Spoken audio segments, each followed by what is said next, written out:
Pickleball is the fastest growing sport in the country. Over 36 million Americans play the sport at least one time between August 2021 and August 2022, up from 5 million the previous year.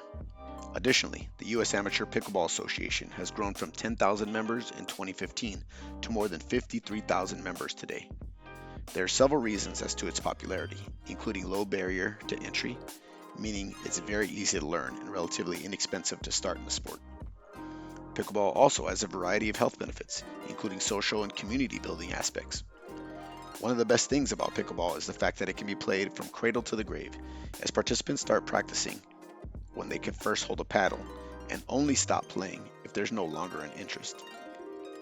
Many senior citizens participate to improve reflexes and balance and improve range of motion, and pickleball even has rules written in its bylaws to include persons with disabilities.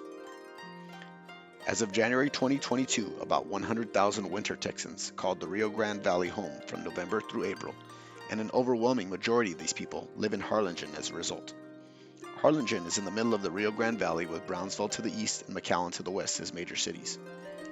Harlingen contains over 120 acres of public land spread out over 15 parks within the city limits, so leisure and recreation activities are available to a large portion of the population.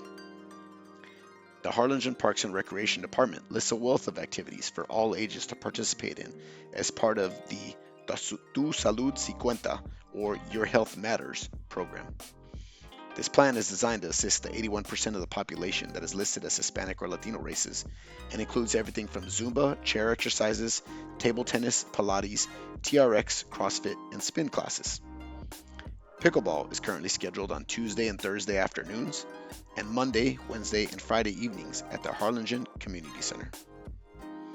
Currently, the Community Center is the only public place to regularly play pickleball in the city, but it's worth noting that the Community Center can be rented out by the public with a 30 days advance notice and a nominal fee.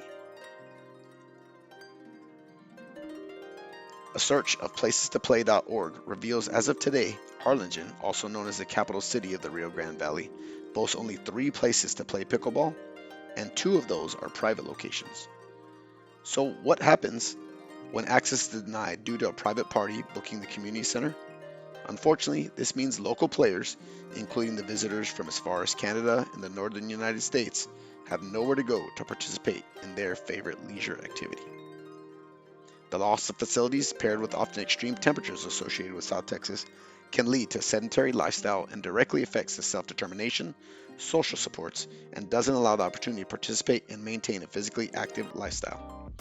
In order to alleviate these problems of lack of access and inclusion, the city can move forward with several solutions. First, the city should not allow private citizens to rent out the Harlingen Community Center.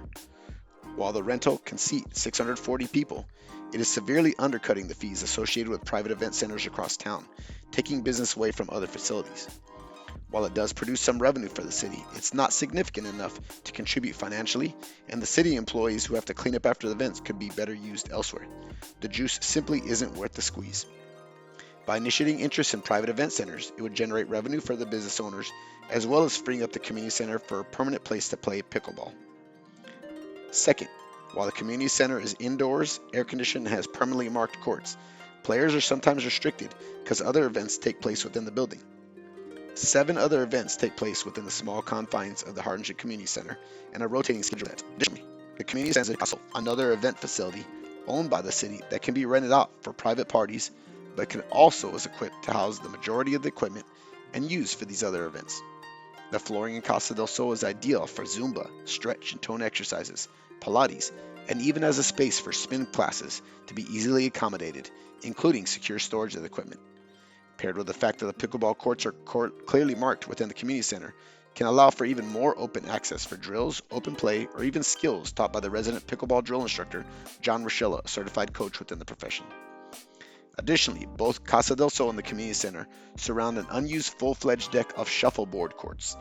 So the city doesn't have the equipment, and there's generally not enough interest to support shuffleboard within the Parks and Recreation Department.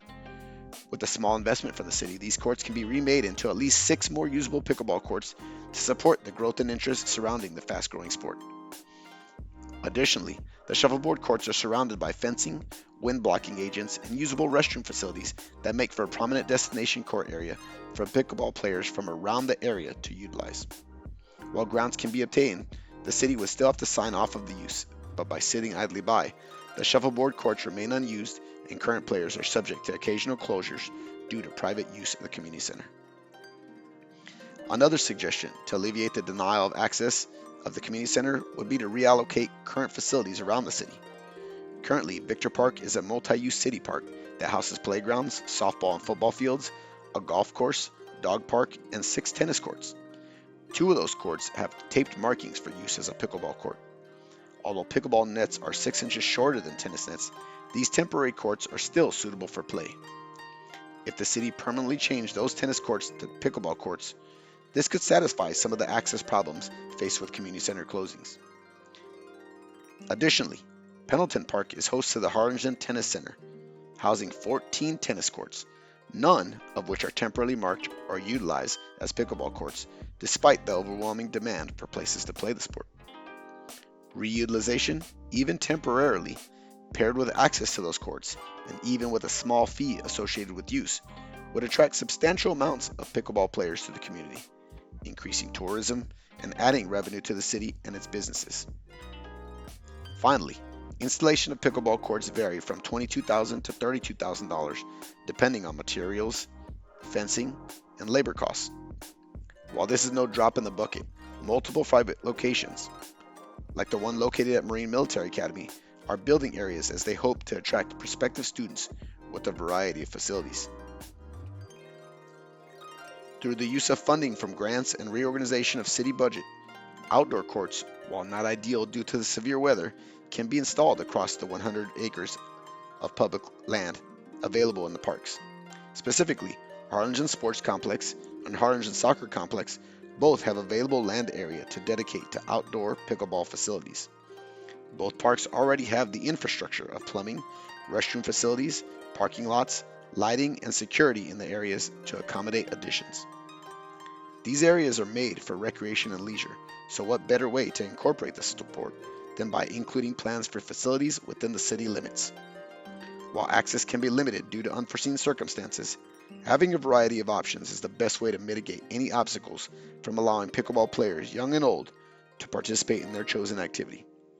Working towards inclusion for everyone to have well-maintained facilities not only avoids the lack of physical space to join in, but engages people in planned leisure to improve function, health, and well-being.